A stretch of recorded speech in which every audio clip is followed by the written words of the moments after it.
Orang yang bela kucing tapi tak pasti tempat ibadah itu suci atau najis, tapi niatnya dia memang pencinta haiwan. Dengar baik-baik. Hukum bela haiwan dalam rumah adalah harus selagi tidak ada dalil yang melarang. Kalau binatang yang memudaratkan, haram bela. Binatang yang mengkurangkan pahala, haram bela. Contoh anjing. Okay, soalan dia ialah kucing. Hukum bela kucing dalam rumah tidak sunat. Apa hukumnya? Harus.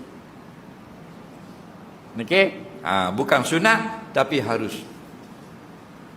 Pernah tak nak kucing masuk dalam rumah Nabi? Pernah. Hadisnya hadis sahih. Okey, kata Aisyah, satu hari kucing minum di dalam bekas air berwuduk saya.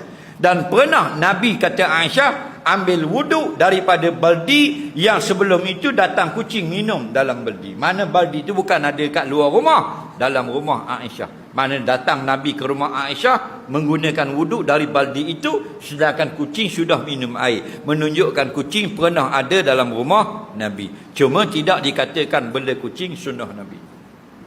Faham? Hukumnya harus. Tapi kebersihan wajib jaga. Bukan kucing saja, anak kita pun wajib kita jaga. Anak pun macam kucing kau, berok merata-rata, kucing kencing merata-rata, betul tak?